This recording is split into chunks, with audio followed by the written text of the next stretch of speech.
T-Dog, J-Boy, and me, I'm Lugs. Our pride and joy is pumping our mugs. Be careful, kids, it could get rough. We're flipping our lids on sports and other stuff.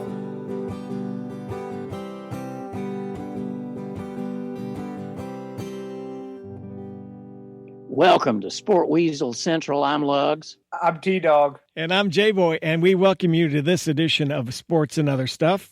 Our goal is to relieve your stress for the next 27 minutes. This is the work-from-home edition of Sports and Other Stuff. Topics today: who did the best in NFL free agency? Top 5 NBA and NFL players of all time. We'll break it down. And maybe, just maybe, sports of yesteryear. So, gentlemen, let's break it down. Let's get started. Who got the best free agents in the NFL? What team did the best? What team did the worst? Take it away. NFL-wise, I'll just say one thing. Even though I'm not fond of Tom Brady, I think he was the top of the heap. I think Tampa made out with the best, and maybe Drew Brees re-signing. Of course, that whole thing, the slip of the tongue by Peyton, could change everything. T-Dog. What did Peyton say? I might have missed that. In an interview, he said something about this next season will be Drew Brees' last. I was going to say, I've been really kind of impressed with Carolina Panthers. I like the Teddy Bridgewater signing just because he knows the offense that Joe Brady has. The Robbie Anderson signing mixed with Curtis Samuels and DJ Moore at wide receiver, that gives him a intriguing plethora of guys for him to attack with. And also they picked up PJ Walker from the XFL. That's a good. He knows Matt Rule from Temple, so they have a very kind of intriguing. I like what they brought in. I like what the Colts did, getting a Philip Rivers, since he knows the offense. I mean, he's probably only short term, and then being able to get the defensive lineman from San Francisco, Buckner. Yeah. So I just think I like what they did. They got a true blue chip player, Buckner, on the defensive line. They got Philip Rivers, who will be an upgrade probably at quarterback. And I'm sure they'll draft a wide receiver probably in the second round, because that's what they kind of need, is another receiver. So those are my two. Yeah. Well, you and I disagree about Philip Rivers, but we always have. So why should we change now? Yeah. But what does that do to blanking on his name? Started this year for the Colts. Jacoby Brissett. Brissett, yeah. He is a backup. And by giving away their first round pick to get a Buckner, they don't have. I mean, they could draft a quarterback in the second round if they really like Eason or Jalen Hurts. Or I'm trying to think of Jake Fromm if they're really intrigued by any of those guys. I don't think they will. You can't go for one of those guys. Is that Tony Eason from back in the day? Whoa. The old Patriots QB. No relation. Yeah. He's about 75 years old now. Never mind. Go ahead. Go ahead. What about the worst? The worst team, the worst free agents, the worst free agents. I mean, I hate to pick on our team, J-Boy, but I mean, get Nick Foles. Yeah. Get Nick Foles.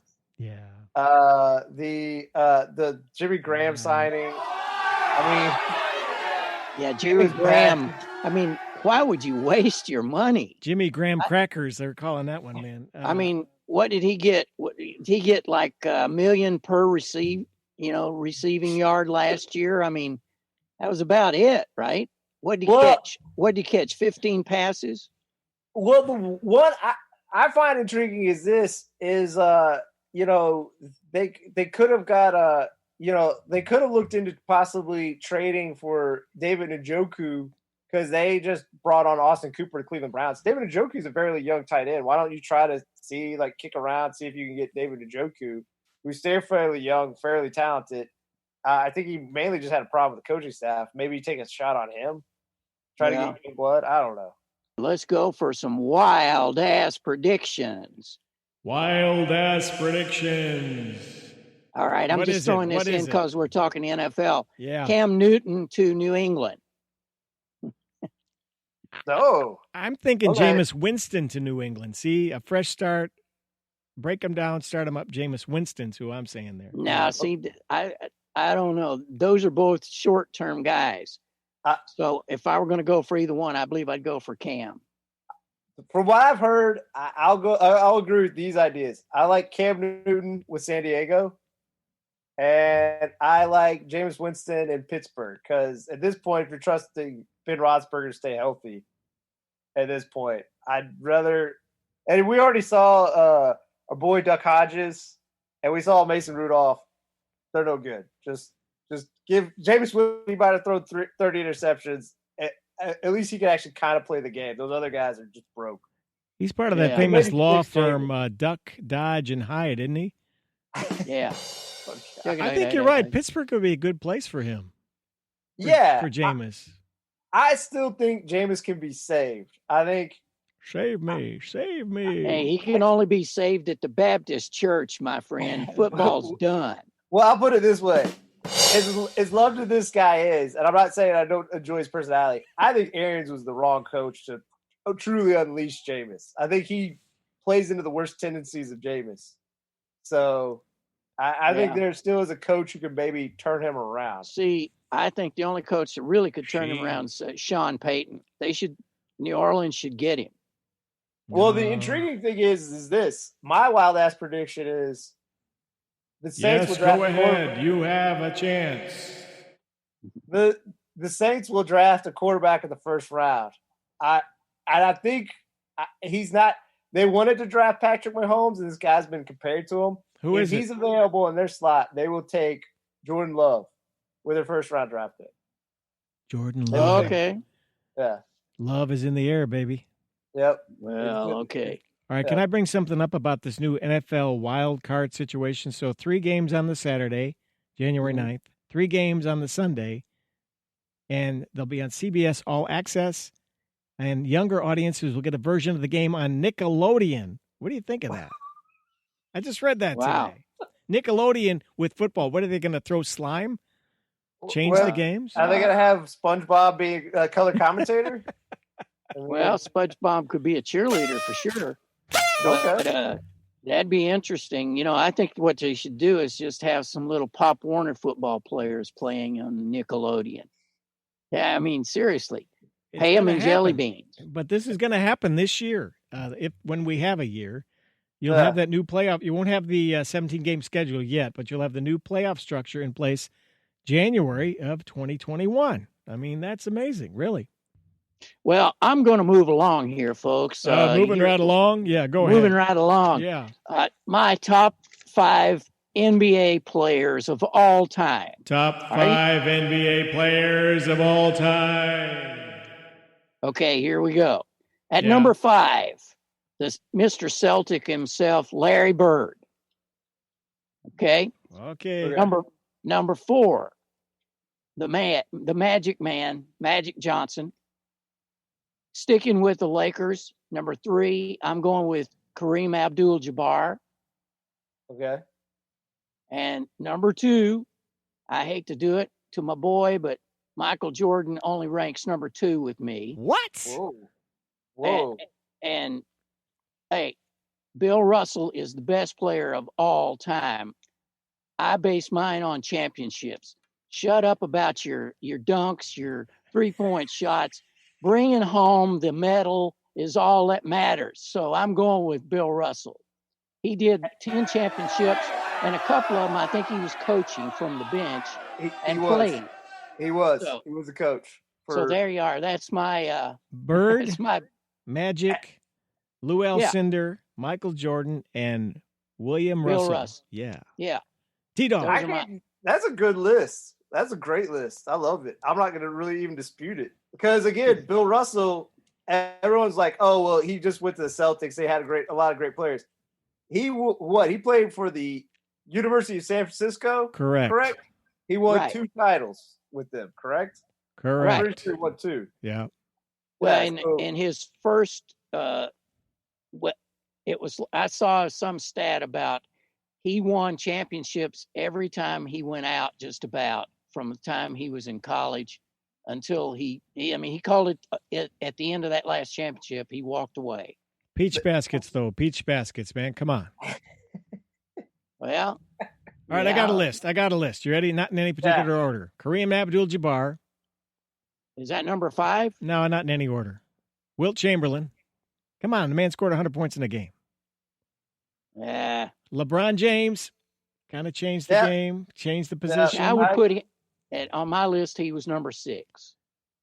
Michael Jordan, of course. And here's a wild card for you. Change the game from a different perspective. You're going to cringe. Reggie Miller.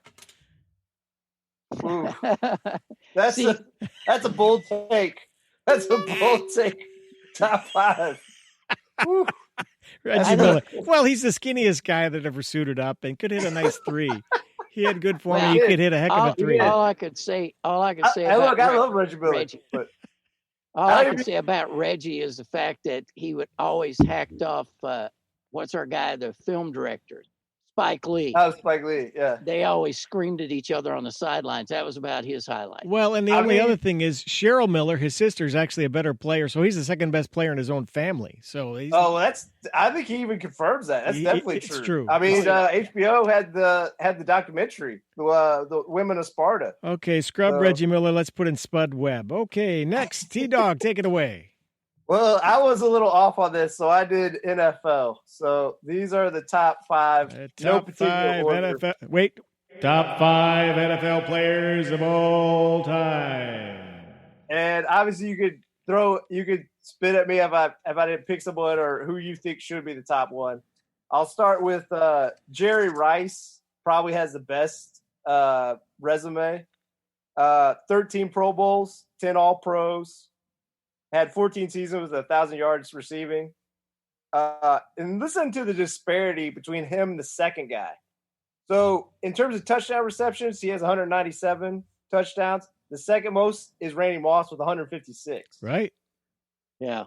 Yardage-wise, receiving, 22,895 yards receiving.